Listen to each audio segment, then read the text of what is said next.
हाँ जी बच्चे, so welcome to inspiring minds online classes. So today we are going to start our online lecture 12। So हम discuss कर रहे हैं गॉस थ्योरम के बारे में। सो पिछले दो लेक्चर्स आप लोगों ने देखे होंगे, वो गॉस थ्योरम को ही डेडिकेटेड थे। हमने रॉड के बारे में सीखा है कि अगर रॉड के क्रॉस चार्ज डिस्ट्रीब्यूट हो तो किस प्रकार का होगा। हमने शीट के बारे में सीख लिया है कि शीट के क्रॉस अगर चार्ज डिस्ट्रीब्यूट हो तो उसका इलेक्ट्रिक फील्ड किस प्रकार का आएगा। और आज हमारा जो लेक्चर है वो है electric field intensity due to sphere. हम क्या करने लगे हैं, आज हम इलेक्ट्रिक फील्ड इंटेंसिटी ढूंढने लगे हैं। Electric field intensity due to hollow conducting charge sphere. एक हॉलो चार्ज स्फीयर ले रहे हैं और उसके अक्रॉस हम इलेक्ट्रिक फील्ड इंटेंसिटी पता करेंगे।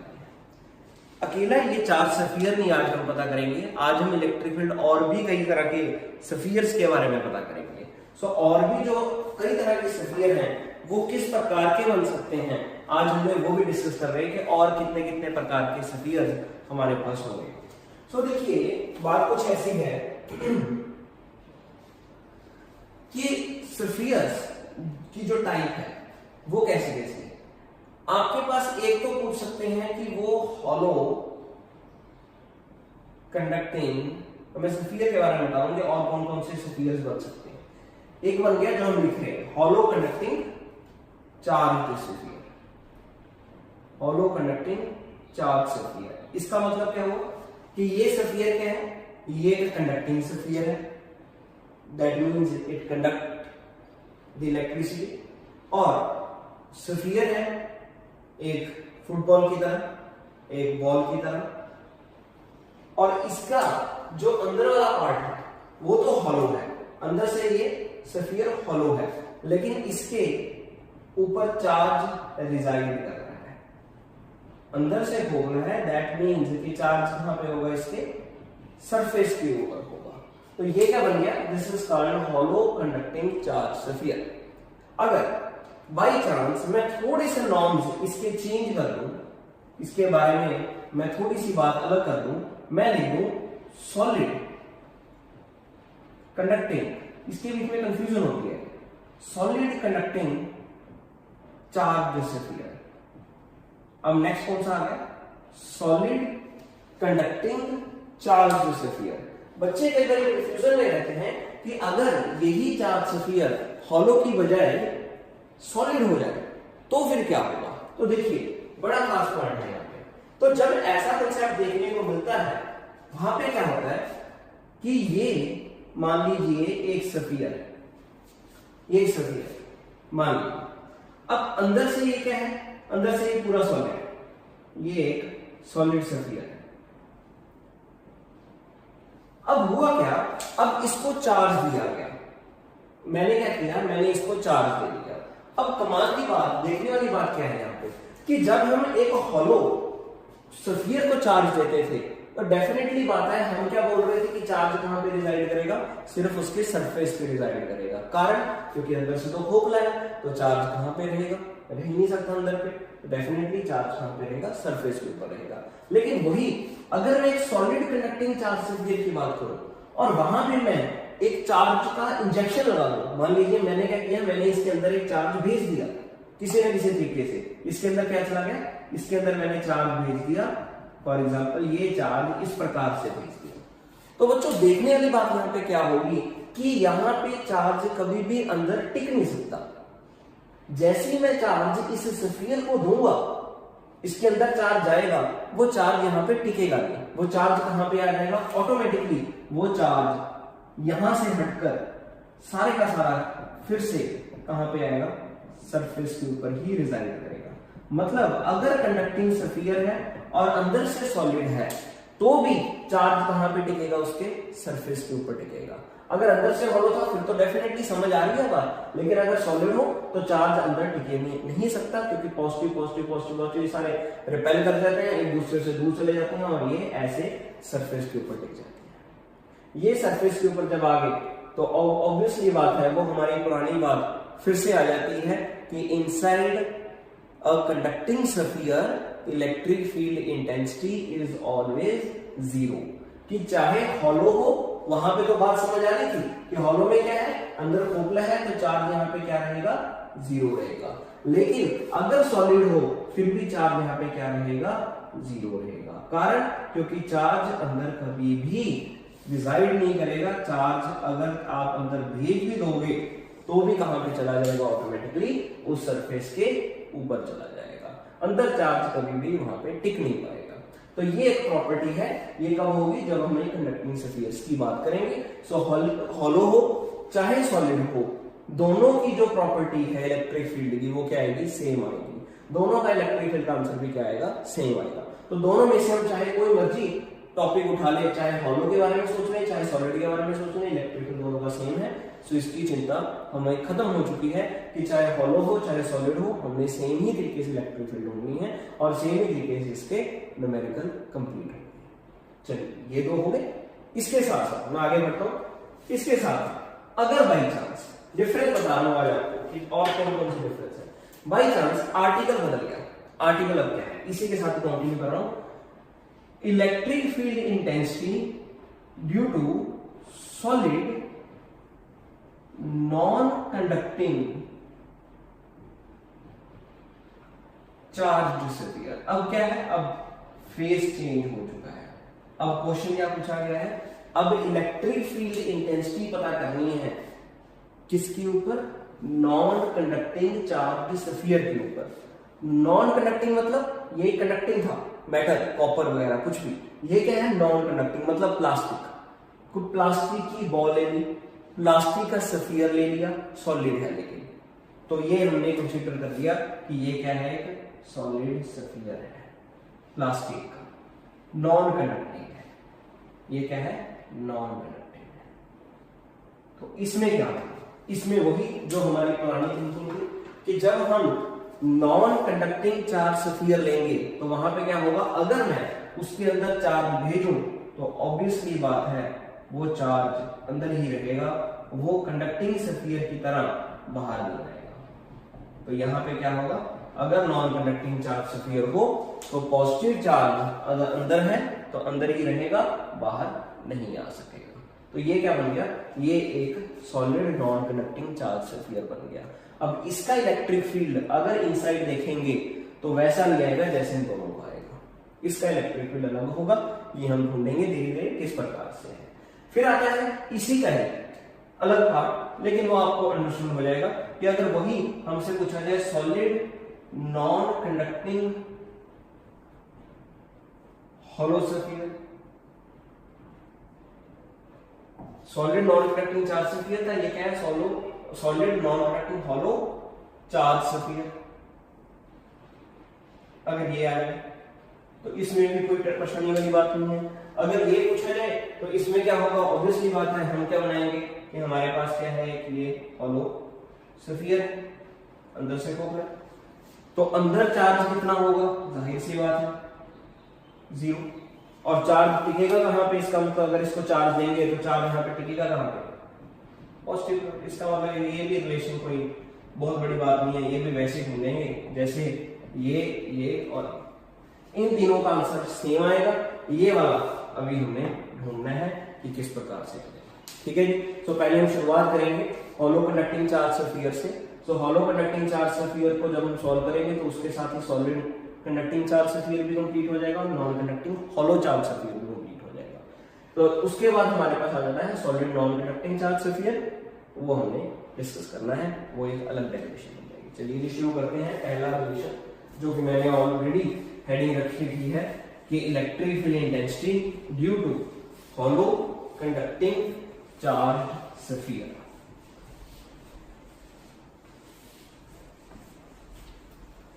तो इसमें करना है, तो हम क्या कंसीडर करेंगे, हम एक स्फीयर कंसीडर करेंगे। मैं फिर से डायग्राम बना रहा हूं, ये हमने एक स्फीयर कंसीडर कर लिया। ये स्फीयर हॉलो है और इसके सरफेस के ऊपर एक चार्ज है, ये इसके सरफेस के ऊपर चार्ज रिजाइड कर रहा है, अंदर से ये हॉलो है। नाउ इस सरफेस का जो रेडियस है वो कितना है, ये जो स्फीयर है इसका रेडियस है केपलर। ये स्फीयर का रेडियस कितना है केपलर। केपलर का हमने एक हॉलो चार्ज स्फीयर ले लिया। हमें क्या पता करना है, हमें इसका इलेक्ट्रिक फील्ड इंटेंसिटी पता करना है।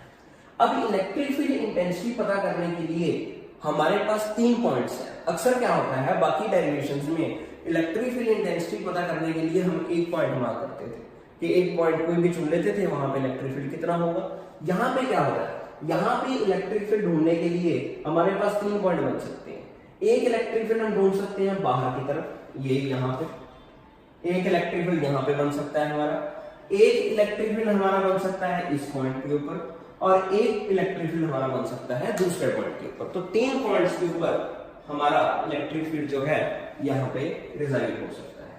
यानी कि मैं ये बोल सकता हूं कि इलेक्ट्रिक फील्ड इंटेंसिटी को हॉलो कंडक्टिंग चार्ज स्फीयर करने के लिए इलेक्ट्रिक फील्ड इंटेंसिटी हम कहां पे ढूंढेंगे। इलेक्ट्रिक फील्ड इंटेंसिटी हम ढूंढेंगे outside the sphere. Electric field intensity हम ढूंढेंगे ऑन द स्फीयर,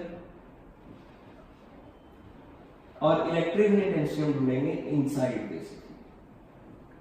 3 पॉइंट्स पे हमने इलेक्ट्रिक फील्ड इंटेंसिटी पता करनी है, outside, on the sphere and inside the sphere.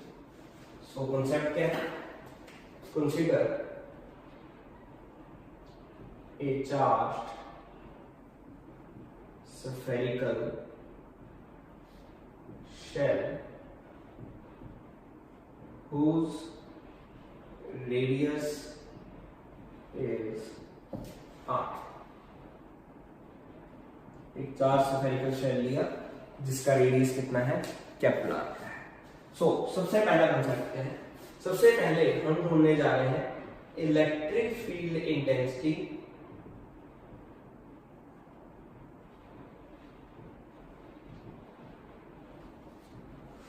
Outside shell के बाहर इलेक्ट्रिक फील्ड इंटेंसिटी कितनी हो। शेल मतलब हॉलो स्फीयर, हॉलो स्फीयर हो शेल हो एक ही बात है, इसमें कोई फर्क नहीं, शेल हो चाहे स्फीयर हो। लो इलेक्ट्रिक फील्ड इंटेंसिटी पता करनी है।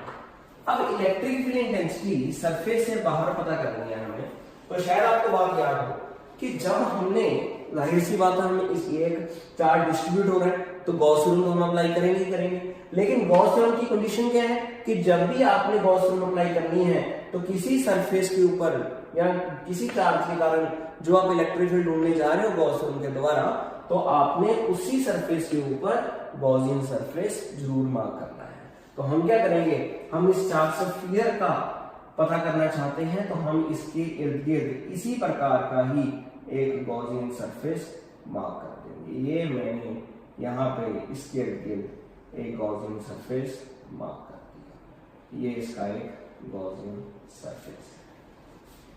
गॉसियन सरफेस जहां पे मार्क किया है जाहिर सी बात है वो शेल के बाहर है, तो हम जो ये पहला पॉइंट पता करने जा रहे हैं ये यहाँ पे, ये क्या बन जाएगा, this is outside the shell. इसका जो रेडियस है, ये जो गॉसियन सरफेस मार्क किया है इसका रेडियस कितना है, स्मॉल आर।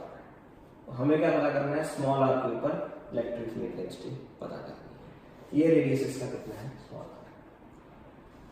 तो पहला टास्क वही कंसेप्ट जो हम हमेशा कंसीडर करते हैं, what we will do, we will mark a closed a small surface around it. हमने क्या किया, हमने इसी गॉसियन सरफेस के ऊपर एक छोटा सा सरफेस मार्क कर दिया, ये हमने उसके ऊपर एक छोटा सा सरफेस मार्क कर दिया। अब इस छोटे से सरफेस के ऊपर इलेक्ट्रिक फील्ड इंटेंसिटी जाहिर सी बात है बाहर की तरफ आएगी और वो कितनी होगी, हर पॉइंट के ऊपर सेम होगी, दैट इज E।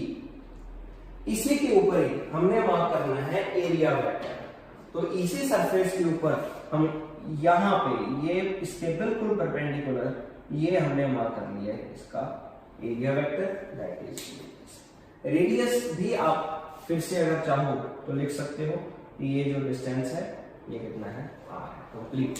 ये कंप्लीट डिस्टेंस जो है ये r है, मैंने मार्क कर दिया ऑलरेडी ये वाला, ठीक है।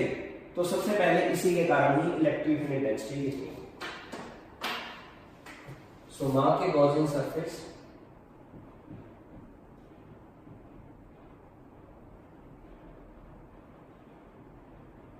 of radius are according to Gauss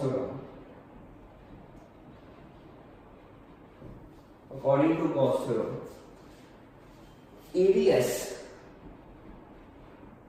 surface integral of electric field is equal to Q by epsilon।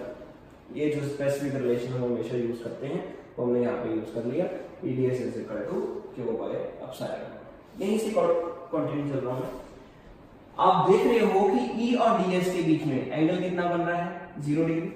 सो जब मैं ये वेक्टर फॉर्म ओपन करूंगा तो ये बन गया EdS cos theta that is equal to Q by epsilon।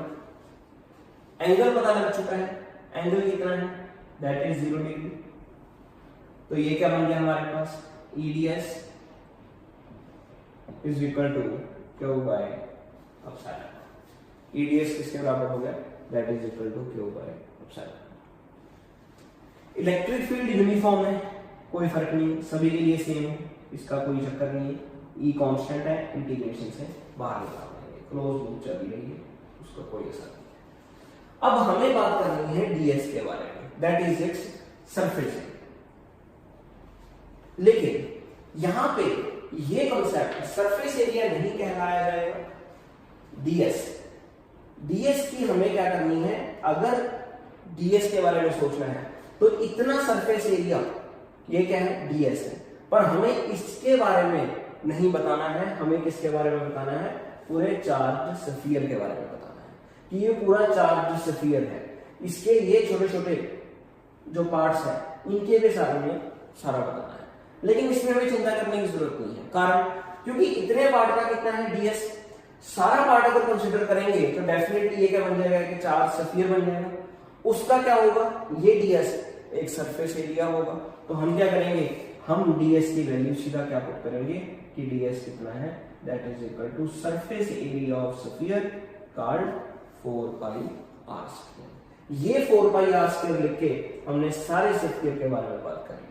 तो सिंपली हम क्या करेंगे कि DS की वैल्यू कितनी है, E into 4πr² is equal to Q by epsilon। तो ये इतना नहीं कहलाया जाएगा, ये सारे के बारे में बात करनी है। तो DS सारे के बारे में कितनी होगी, टोटल लेनी है, कंसीडर करनी है। हर जगह पे अलग अलग कंडीशंस हैं। कभी DS जब नहीं क्लियर होता तो हम उसके पार्ट कर देते हैं कि पहले सरफेस के कारण, जैसे पहले केसेस में किया था, दूसरे सरफेस के कारण, तीसरे के कारण। लेकिन यहाँ पे ऐसा करने की जरूरत नहीं पड़ेगी क्योंकि ये सारा सरफेस एरिया हमें पता है और वो कितना होगा, दैट इज इक्वल टू 4πr²। जब केस इनफाइनाइट का आ जाता है, जैसे पिछले दो केस थे रॉड और शीट, दोनों ही इनफाइनाइट थे, तो दोनों में हम सीधा वैल्यू नहीं पुट कर सकते थे, और दोनों में हमने क्या किया था, उसको अलग तरह से सॉल्व किया था। यहाँ पे हमें वैल्यू पता है कि ये पूरे का पूरा सरफेस एरिया है, इसके अंदर ये सारे का सारे एरिया वेक्टर कवर अप हो रहे हैं, तो वो कितना होगा, सीधा हमने वैल्यू पुट की 4πr²। लीजिए ये हमारे पास आंसर आ गया कि E कितना आ गया, that is equal to 1/4πε0 Q/r²। ये तो एक बढ़िया जाना पहचाना रिलेशन बन गया हमारे लिए कि outside the sphere electric intensity कितनी आ रही है। अगर सिंपल तरीके से देखा जाए तो 1/4πε0 मतलब क्या हो गया, K। So E is equal to KQ/r²। और KQ/r² किसका रिलेशन होता है, that is due to point charge. That means कि ये चार्ज स्फीयर जो है ये किसकी तरह बिहेव कर रहे हैं, it is acting like a point charge when we are going to find out the electric field intensity outside its surface. So we can say that this charged sphere, hollow sphere, acts as a point charge। इसका मतलब ये बात स्पष्ट हो चुकी है कि चाहे चार्ज एक रेडियस के इर्द गिर्द हो, चाहे अकेला हो, उसका इलेक्ट्रिक फील्ड हमेशा क्या रहेगा, सेम रहेगा, दैट इज KQ/r²। सिर्फ किस केस में, स्फीयर के केस में। चलिए अब हमें बात करनी है स्फीयर के ऊपर, ऑन द सरफेस। सरफेस के ऊपर बात करनी है, ये यहां पर बात करनी है, ये वाला। तो इस पॉइंट का जो रेडियस है वो हमें पता है, वो कितना है हमारे पास, दैट इज कैपिटल आर।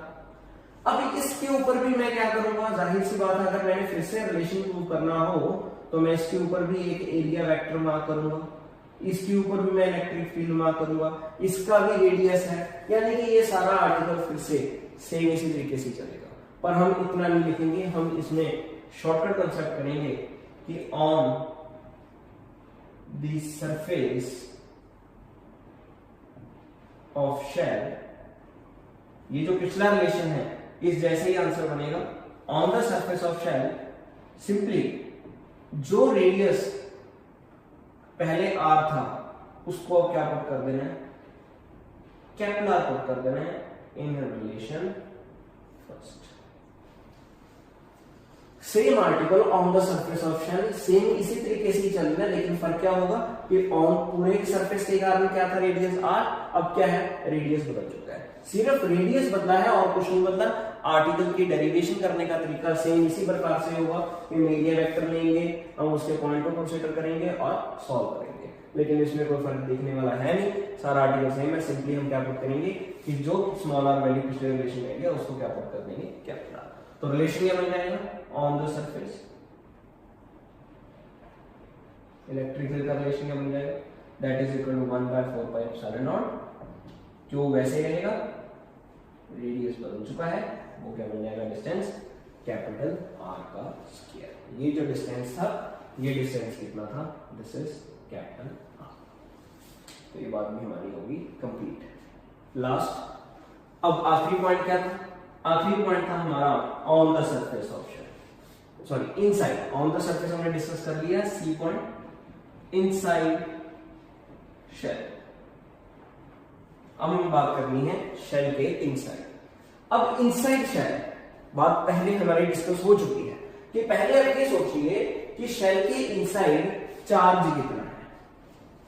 तो देखने वाली बात है कि हॉलो कंडक्टिंग चार्ज शेल है, हॉलो मतलब अंदर क्या है, चार्ज कुछ भी नहीं, मतलब इनसाइड शेल क्या है, 0 है। बात यहीं पे खत्म हो जाती है कि inside shell, inside charge shell, inside shell या सिंपल आप लिख सकते हो inside shell Q is equal to 0।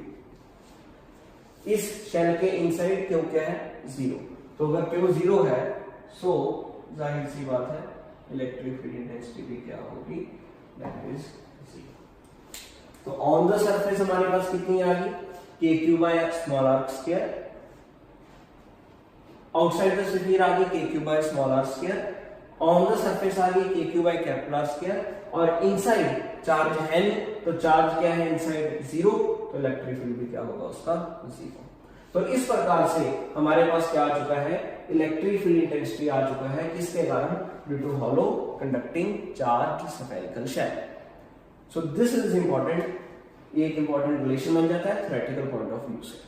चलिए, इसी के साथ अगर ग्राफिकल पॉइंट देखना हो इसका, ग्राफिकल व्यू किस प्रकार का है इलेक्ट्रिक फील्ड एंड आर के बीच, तो अब रिलेशन क्या क्या है, इनसाइड के बारे में देखना है और आउटसाइड ऑन द सरफेस तो सेम ही था, उसमें हम उलझेंगे। तो सिंपल सी बात देखिए कि अगर ग्राफिकल रिप्रेजेंटेशन देखनी हो electric field intensity and distance, तो क्या लिखा गया, ये E है, ये हमारे पास on the surface, outside the surface small r, और यहां तक हम इनसाइड द शेल थे, और यहां तक क्या चला हमारे पास, कैपिटल, ये 0 ओरिजिन से लेकर R तक क्या रहा, इनसाइड, फिर सरफेस आ गया, सरफेस से लेकर ये R क्या रहा, आउटसाइड। ये मैंने क्या तैयार कर दिए, रेंज तैयार कर दी, ये R है, ये R है इनसाइड के लिए, और ये हो गया स्मॉल। तो ये फैक्टर ओरिजिन से R तक क्या रहा, इनसाइड रहा, और इनसाइड हमारा इलेक्ट्रिक फील्ड क्या रहा, 0। तो ग्राफ ड्रॉ हो ही नहीं सकता, ग्राफ क्या रहा, 0 के लिए। लेकिन जैसे ही हम ऑन द सरफेस से आउटसाइड द सरफेस गए थे तो आपने देखा रिलेशन क्या है, E is equal to 1/4πε0 Q by R square. या ऑन द सरफेस भी क्या रहा, 1/4πε0 क्यू बाय आर स्क्वायर। तो इसका मतलब यहां से क्या क्लियर हो रहा है कि इलेक्ट्रिक फील्ड इनवर्सली प्रोपोर्शनल चल रही है आर स्क्वायर। तो यहाँ पे फिर ग्राफ किस प्रकार का बनेगा, ये यहाँ पे ग्राफ बनेगा कुछ इस प्रकार, दैट इज द कर्विकल ग्राफ। ठीक है जी, यहाँ पे क्यों कर्विकल बना, क्योंकि electric field intensity inversely proportional है आर स्क्वायर। तो ये हमारे पास ग्राफिकल रिप्रेजेंटेशन बन जानी है इलेक्ट्रिक फील्ड के लिए जब हम एक हॉलो चार्ज शेल या हॉलो चार्ज स्फीयर की बात कर रहे होंगे। सरफेस का जीरो, कोई इलेक्ट्रिक फील्ड नहीं, यहाँ पे क्या रहेगा, जीरो रहेगा और फिर इलेक्ट्रिक फील्ड आना शुरू होगा और वो ग्राफ क्या बनेगा, कर्विकल बनेगा। जितना डिस्टेंस दूर उतना electric field decrease. This is all about the hollow charge sphere shell. अब ये हॉलो चार्ज स्फीयर शेल हो जाए, चाहे जानबूझकर आपको ट्रिकी बना दे कि solid conducting charge spherical shell, solid conducting charge spherical shell, आपको कंफ्यूज नहीं होना, रिलेशन यही रहेगा। क्योंकि मैंने आपको रीजन बताया था कि solid conducting charge spherical shell में क्या होगा, चार्ज जो भी सॉलिड के अंदर होगा, कंडक्टिंग सॉलिड के अंदर होगा, वो सारे का सारा ऑटोमेटिकली सरफेस के ऊपर आना शुरू हो जाएगा। तो इनसाइड वहां पे भी इलेक्ट्रिक फील्ड रहेगी, जीरो ही रहेगी, जब चाहे हॉलो की जगह सॉलिड आ जाए। तो सेम आर्टिकल उसी केस में रखना है, अगर कोई न्यूमेरिकल इसके केस में आ सकता है।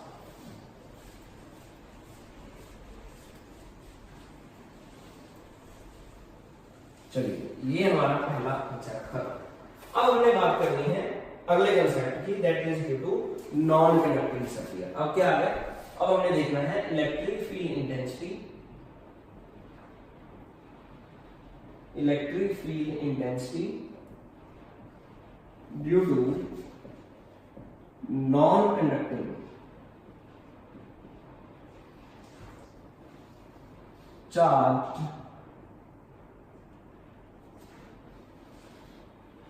Sphere.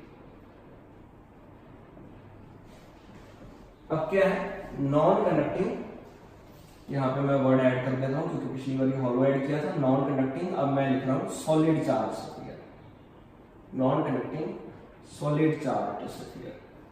Conducting solid charge sphere और कंडक्टिंग हॉलो स्फीयर के रिलेशन सेम है, कोई फर्क नहीं। अब यहां पे फर्क आना शुरू हो जाएगा, नॉन कंडक्टिंग है यानी कि एक प्लास्टिक की बॉडी है, प्लास्टिक की बॉडी को चार्ज दिया, मैंने इंजेक्ट कर दिया। एक मैंने क्या कंसीडर की कि मेरे पास क्या है, मेरे पास एक प्लास्टिक की बॉडी है, ये मेरे पास एक प्लास्टिक की बॉडी है। मैंने प्लास्टिक की बॉडी के अंदर चार्ज इंजेक्ट करना स्टार्ट कर दिया, इसके अंदर मैंने क्या रखा, चार्ज। क्योंकि ये नॉन कंडक्टिंग है, प्लास्टिक है, तो चार्ज यहाँ पे कहीं भी मूव नहीं करेगा, वो इसी के अंदर ही रहेगा। कुछ सरफेस के ऊपर भी रहेगा और कुछ इनसाइड भी रहेगा। ये इस प्रकार से इसके अंदर डिस्ट्रीब्यूशन ऑफ चार्ज देखने को मिलेगी। ये किसके लिए, नॉन कंडक्टिंग चार्ज के अंदर चार्ज हिलेगा इससे। चलिए, हमें क्या करना है, हमें तो वही कंसेप्ट करना है कि हमें इस चार्ज स्फीयर का, नॉन कंडक्टिंग स्फीयर का इलेक्ट्रिक फील्ड इंटेंसिटी पता करना है। तो हम क्या करेंगे, हम इसी का ही क्या बना लेंगे, एक इलेक्ट्रिक फील्ड ढूंढने के लिए इसी का ही गॉसियन सरफेस मार्क कर देंगे। ये हमने गॉसियन सरफेस मार्क कर दिया, this is it's Gaussian surface. ये हमने इसका एक गॉसियन सरफेस मार्क करना स्टार्ट कर दिया। रिलेशन हमने उसी प्रकार से देखना है। हमें क्या पता करना है, हमें इस चार्ज स्फीयर के कारण inside, on the surface and outside the surface electric field intensity पता करनी है। लेकिन उसके लिए ये पता होना चाहिए इसका रेडियस कितना है। तो मैं शुरू कर रहा हूं, सबसे पहले जो सेंटर से इस स्फीयर शेल का, इस सॉलिड स्फीयर का जो रेडियस है that is small are.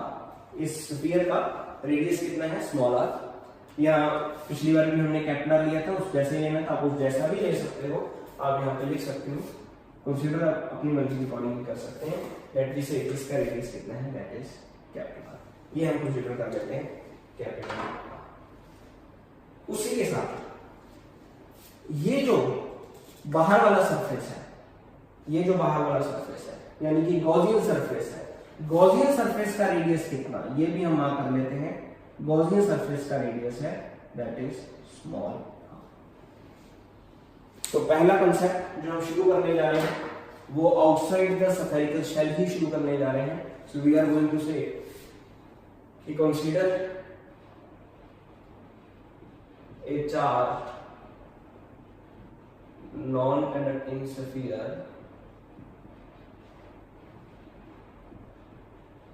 of radius Kepler। सबसे पहला electric field intensity outside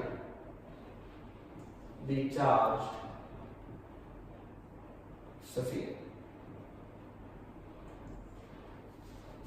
electric field intensity इस स्फीयर से बाहर। सबसे पहला काम क्या करना है, वही जो हम हमेशा करते हैं, पहले हम इसका ही इसी गॉसियन सरफेस के ऊपर इसका ही एक स्मॉल पार्ट कंसीडर कर लेंगे। ये हमने इसका स्मॉल पार्ट कंसीडर किया। फिर इसी के ऊपर इसका एरिया वेक्टर ड्रॉ करना है। तो हमने क्या किया, हमने इसका एरिया वेक्टर ड्रॉ कर दिया। ये मैंने इसका एरिया वेक्टर ड्रॉ कर दिया, this is ds।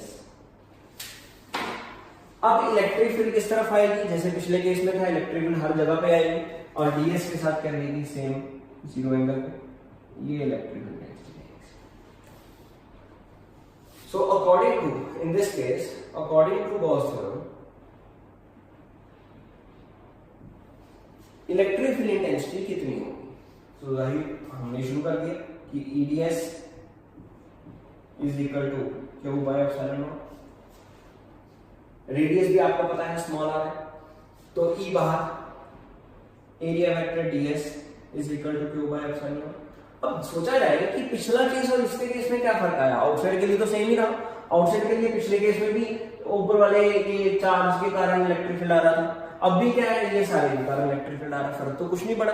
Electric field तो क्या आएगा, दोनों केसेस में सेम ही आएगा, यानी कि तरीका है उन दोनों का सेम ही है। पिछले वाले की तरह यहाँ पे भी हम क्या करेंगे कि ds की वैल्यू कितनी है, that is equal to 4 pi r square cube by epsilon.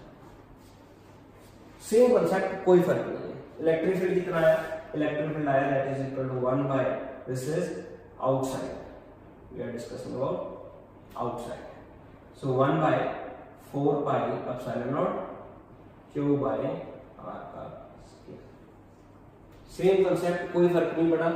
4 pi r square ds का है, वही तरीका है कि सभी के लिए कंसीडर करना था। सभी के लिए कंसीडर को अलग अलग करने की बजाय हमें पता है कि स्फीयर का एरिया कितना होगा, हमने सारा एरिया कंसीडर कर लिया, उसी में ही एरिया वेक्टर मर्ज हो गया, उसमें कोई भी प्रकार का हमें डाउट नहीं होना चाहिए। तो ये हमारे पास पहला कंसेप्ट।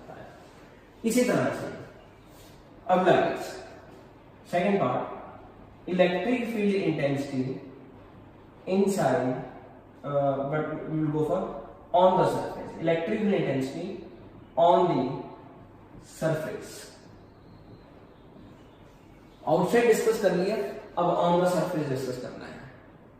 सेम उसी तरह से जैसे आउटसाइड डिस्कस किया, ऑन द सरफेस भी क्या है, मतलब मैं यहाँ पे बड़ा सिंपल सा काम रखूंगा कि put the value of r equal to Kepler in a relation number first।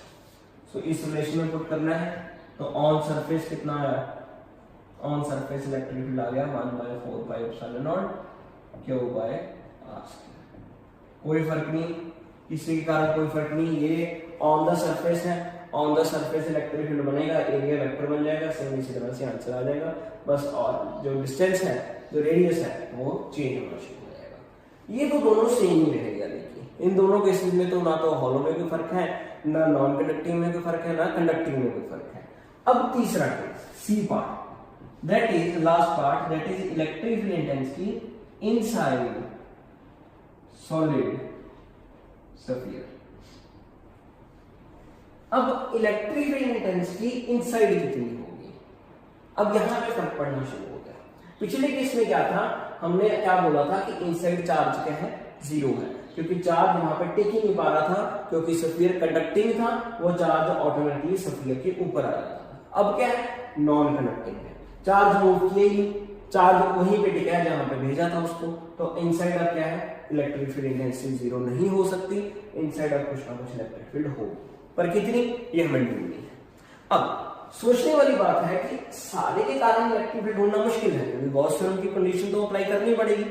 तो वहां पे हम क्या करेंगे, इनसाइड इलेक्ट्रिक फील्ड ढूंढने के लिए what we will do, we will mark another Gaussian surface. हम क्या करेंगे, इसी के अंदर ही एक गॉसियन सरफेस को मार्क कर देंगे। ये हमने क्या किया, ये मैं एक गॉसियन सरफेस मार्क करने जा रहा हूं इसी के अंदर। ये मैंने एक गॉसियन सरफेस मार्क कर। सो हिंट के तौर पे हम एक डायग्राम एक्स्ट्रा बना लेते हैं कि ये मेरे पास एक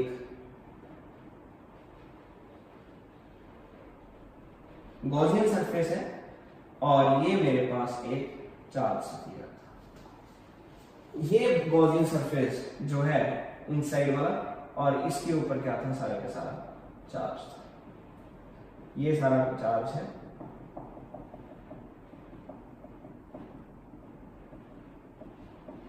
और ये हमने एक गॉसियन सरफेस मार्क कर दिया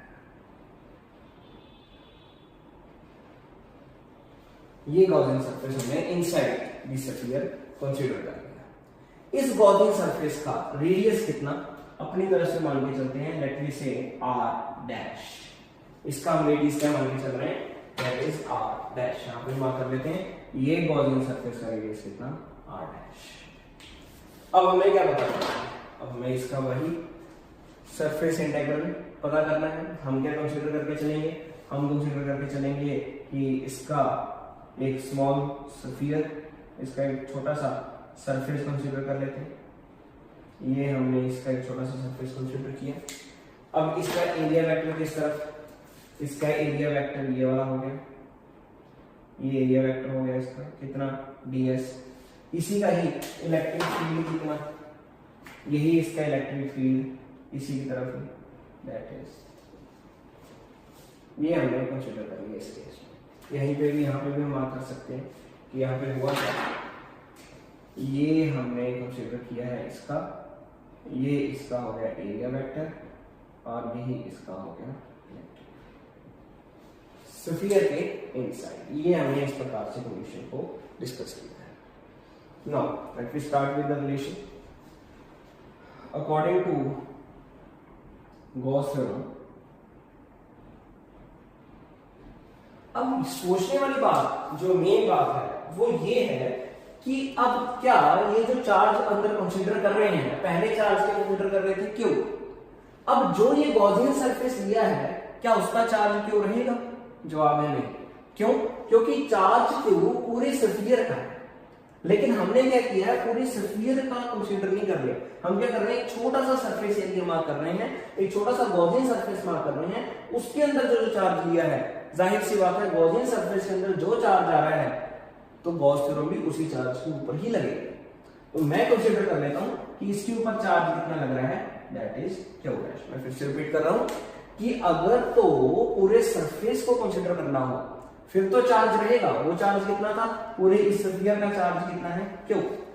लेकिन हम पूरे स्फीयर को कंसीडर नहीं कर रहे, हम उस स्फीयर के अंदर एक छोटा सा सरफेस ले रहे हैं, एक छोटा सा गॉसियन सरफेस मार्क कर रहे हैं। वो गॉसियन सरफेस जो मार्क कर रहे हैं उसका चार्ज क्यों नहीं रहेगा, वो गॉसियन सरफेस के अंदर चार्ज बदल चुका है और वो चार्ज कितना हो चुका है, दैट इज क्यू डैश। तो हम जो गॉस थ्योरम लगा रहे हैं वो किसके ऊपर लगा रहे हैं, EDS is equal to Q dash over epsilon not. E और डीएस के बीच में एंगल 0 है, cos 0 डिग्री ऑटोमेटिकली 1 हो गया। सो ई बाहर, DS over a close surface, Q dash over epsilon.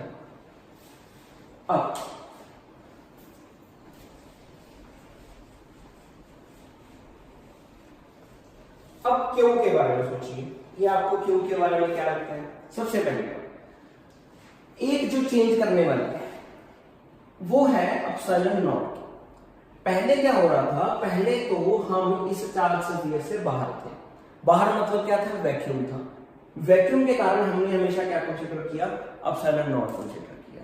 अब क्या है, हम अब इस स्फीयर के अंदर, अंदर सब कुछ क्या है, सॉलिड है, मतलब अंदर क्या है, मीडियम। तो इसके कारण हमें यहाँ पे क्या चेंज लेकर पड़ेगी, एप्सिलॉन नॉट के साथ एप्सिलॉन आर भी मल्टीप्लाई करना पड़ेगा।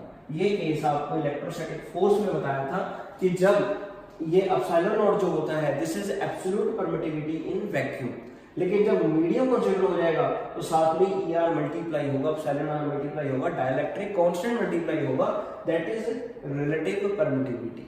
तो ये दोनों को मल्टीप्लाई करके हमारे पास क्या आता है, एब्सोल्यूट परमिटिविटी इन मीडियम आता है। ठीक है जी, तो एप्सिलॉन नॉट के साथ हमें एप्सिलॉन R मल्टीप्लाई जरूर करना है। चार्ज हमने कंसीडर किया, वो चार्ज कितना है, क्यों डैश। इतने बात करने के बाद हम सीधा आगे रिलेशन की तरफ मूव करते हैं। तो E ds अब इन सभी के लिए उसी प्रकार से है, तो स्फीयर ये कितना बन जाएगा 4 पाई, रेडियस कितना है r डैश का square is equal to Q dash over epsilon naught into epsilon r। ये मैं बात किसकी कर रहा हूं, इनसाइड द इलेक्ट्रिक फील्ड। तो इनसाइड कितना है, इनसाइड इलेक्ट्रिक फील्ड आ गया 1/4 pi epsilon not epsilon r q dash over r dash का स्क्वायर।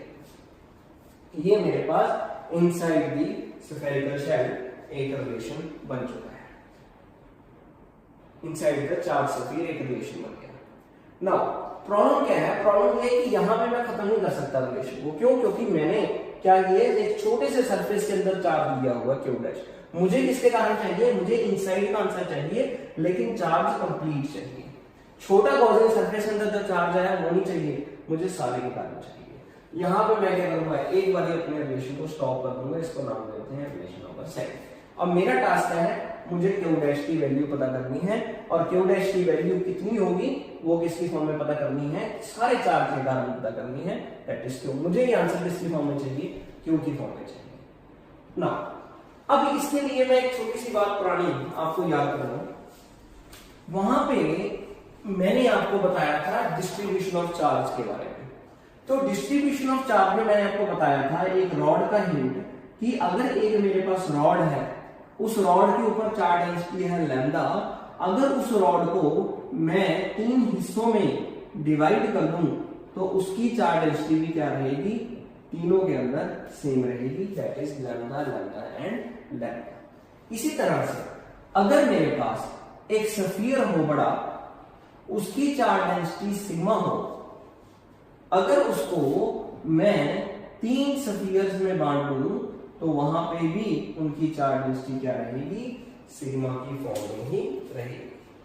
अगर एक ये होगा एक डिस्क की फॉर्म में, अगर एक मेरे पास वॉल्यूम हो, यानी कि पिछली बार वो डिस्क था, अब ये क्या है, स्फीयर है, स्फीयर की एक वॉल्यूम है यानी कि रो। तो अगर एक वॉल्यूम का वॉल्यूम चार्ज डेंसिटी है रो, एक बड़े से स्फीयर के कारण, इसी प्रकार से अगर मैं उस वॉल्यूम के अंदर उस वॉल्यूम को यूज करके 3 तरह के स्फीयर बॉल्स बना लूं, 3 तरह के स्फीयर्स बना लूं एक बड़े स्फीयर को यूज करके, तो उनकी चार्ज डेंसिटी भी क्या रहेगी, वॉल्यूम चार्ज डेंसिटी भी क्या रहेगी, सेम रहेगी, that is rho, rho and रो।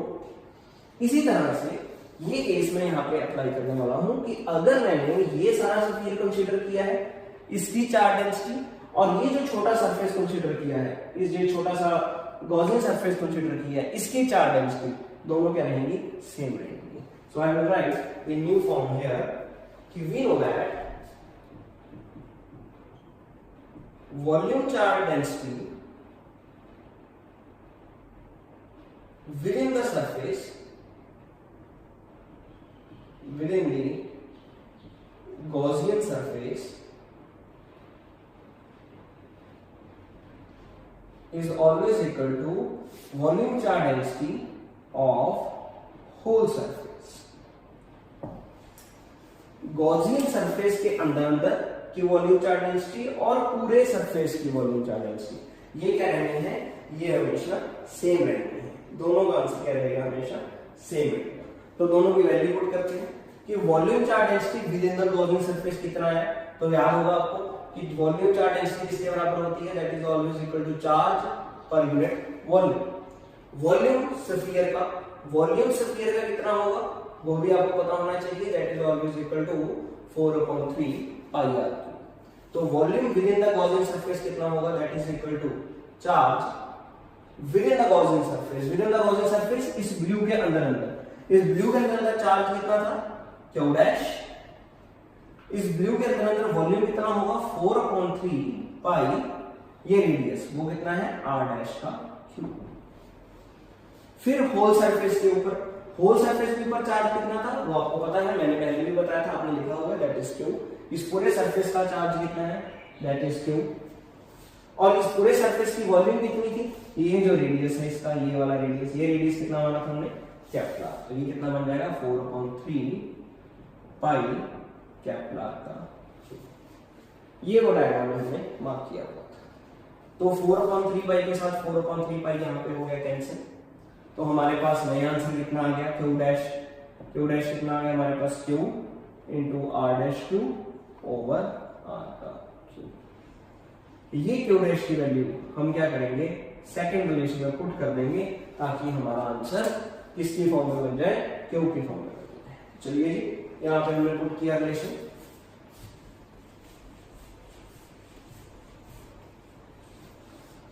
तो क्या आंसर आया हमारा, जो हमने इसके अंदर पुट किया इन रिलेशन नंबर सेकंड, तो inside solid non conducting sphere answer कितना बन गया 1/4 pi epsilon not epsilon R Q dash कितना Q are dash Q over R Q into R dash का। ये रिलेशन इसके अंदर हमने पुट कर दिया। ये आर डैश के साथ ये हो गया कैंसिल। इनसाइड आंसर कितना आया 1/4 पाई एप्सिलॉन नॉट तो epsilon R q are dash over are का क्यू। ये हमारे पास फाइनल रिलेशन बना किसके अंदर, inside the charged non conducting sphere. ठीक है जी, और ये हमारे पास फाइनल रिलेशन बना in which the R dash is the radius of Gaussian surface and r cube is the radius of the whole charged sphere, the whole charged surface. So this is your final relation. ये हमारा electric field का answer आएगा इस case में। अब यहाँ सीखने वाली बात ग्राफिकल रिप्रेजेंटेशन। ग्राफिकल रिप्रेजेंटेशन किस प्रकार की आएगी, हाँ तो हमारे पास रिलेशन कौन कौन से है, हमारे पास एक रिलेशन आ गया inside that is equal to 1/4 पर epsilon q r dash over r cube, और ये था इनसाइड के लिए। अगर आउटसाइड की बात करें तो आउटसाइड के लिए आंसर कितना आया, या हम ये बोल रहे हैं कि ऑन द सरफेस आंसर कितना आया, तो आउटसाइड के लिए हमारे पास आंसर आ रहा था 1/4 pi epsilon naught that is equal to q by r square. अगर सरफेस के ऊपर देखें तो सरफेस के ऊपर कितना आ रहा था, सरफेस के ऊपर आ रहा था 1/4 pi epsilon naught q by capital square. ये हमारे लिए तीन relation by for non conducting charge sphere. देखिए अब डायग्राम मैं फिर से एक बार डायग्राम बना रहा हूं कि क्या क्या ऑब्जर्वेशन है कि ये हमारे पास बन गया एक चार्ज स्फीयर, ये था हमारे पास एक चार्ज स्फीयर, इसका हमने मार्क किया हुआ था एक गॉसियन सरफेस, ये हमने मार्क कर लिया था एक गॉसियन सरफेस जो हमने रिलेशन को प्रूव किया, और इसका रेडियस जो है वो हमने मार्क किया है, और वो रेडियस हमने क्या मार्क किया है r डैश। और इसी तरह से इस पूरे चार्ज स्फीयर का जो रेडियस है वो कितना है दैट इज कैपिटल R। अब सोचने वाली बात है कि ये r डैश का क्या कंसेप्ट हुआ और ये r का कंसेप्ट हुआ। देखो हमने क्या करना है, अब ऑब्जर्वेशन करनी है कि इसमें से कौन सी चीज कांस्टेंट है। तो देखा जाए r कैपिटल R मतलब किसका, स्फीयर का रेडियस, वो क्या है हमेशा, वो तो कांस्टेंट है। स्फीयर का रेडियस तो चेंज हो ही नहीं रहा, स्फीयर का जो ये रेडियस है नॉन कंडक्टिंग स्फीयर का, ये तो हमेशा कितना रहेगा r ही रहेगा, ये तो चेंज हो नहीं रहा। चेंज क्या हो सकता है, चेंज हो रहा है गॉसियन सरफेस, कि अगर मान लीजिए हम r डैश में हैं तो रिलेशन क्या आएगा इलेक्ट्रिक फील्ड का k q r डैश। अगर r डैश और बढ़ गया तो ऑब्वियसली बात है इलेक्ट्रिक फील्ड का आंसर भी क्या हो जाएगा, इंक्रीज हो जाएगा। तो दैट मींस कि अगर मैं ये बात क्यों बता रहा हूं, मान लीजिए अब मैंने पिछले रिलेशन की तरह ही इसका एक ग्राफिकल रिप्रेजेंटेशन ड्रॉ करना है बिटवीन दी E, सबसे पहले टिल ओरिजिन से लेकर जहां पे सेंटर से लेकर गॉसियन सरफेस मार्क किया कहां तक, r डैश तक। तो क्या हो रहा है, जैसे जैसे जैसे जैसे ये r डैश बढ़ रहा है, ये ओरिजिन पे था, ओरिजिन पे क्या है, ओरिजिन पे इलेक्ट्रिक फील्ड क्या होगी, जीरो होगी, इस पॉइंट पे इलेक्ट्रिक फील्ड जीरो होगी। जैसे जैसे r डैश बढ़ रहा है वैसे वैसे इलेक्ट्रिक फील्ड भी क्या होता जाएगा, इंक्रीज होता जाएगा। आप यहां से देख सकते हो कि इलेक्ट्रिक फील्ड किसके डायरेक्टली प्रोपोर्शनल है, r डैश के। दैट मींस कि यहां से लेकर r डैश तक, r डैश ये क्या हो रहे हैं, ये एक दूसरे के डायरेक्टली प्रोपोर्शनल है। जितना r डैश बढ़ेगा उतना इलेक्ट्रिक फील्ड भी बढ़ेगा। ये हमारा कंसेप्ट है। टिल कहां तक, ये बन गया हमारा r तक का, r डैश इंक्रीज हो रहा है इन केसेस में जीरो से लेकर r डैश तक, ये मैंने बात कर दी है। अब दूसरी ओर आ रहे हैं हम outside the sphere, outside the sphere. Outside the sphere क्या हो रहा है, जैसे जैसे आउटसाइड द स्फीयर आंसर क्या है, 1/4πε0 q by r square. r square मतलब जैसे जैसे ये आउटसाइड द स्फीयर ये r डैश बढ़ता जाएगा, ये r बढ़ता जाएगा, जैसे जैसे ये r बढ़ता जाएगा वैसे वैसे क्या होता जाएगा, इलेक्ट्रिक फील्ड डिक्रीज करता जाएगा। यानी कि क्या होगा, जैसे जैसे अब कहां तक, जहां तक r था उसके लिए क्या होगा, जितना r बढ़ेगा उतना इलेक्ट्रिक फील्ड डिक्रीज होगा। तो ये हमारे लिए ग्राफिकल रिप्रेजेंटेशन हुई directly proportional to r dash and inversely proportional to r square. That is for inside and that is for outside. r हमेशा यहाँ पे जो कैपिटल r है ये हमेशा क्या रहेगा, ये कांस्टेंट रहेगा, डिपेंड करेगा कि r कैसा है। ठीक है जी, तो ये हमारे पास ग्राफिकल रिप्रेजेंटेशन बन जाती है due to non conducting solid charge sphere के लिए। और हॉलो के लिए ग्राफ हमने ऑलरेडी ड्रॉ कर दिया है, उसके लिए डिफरेंट होगा। ठीक है जी, थैंक यू।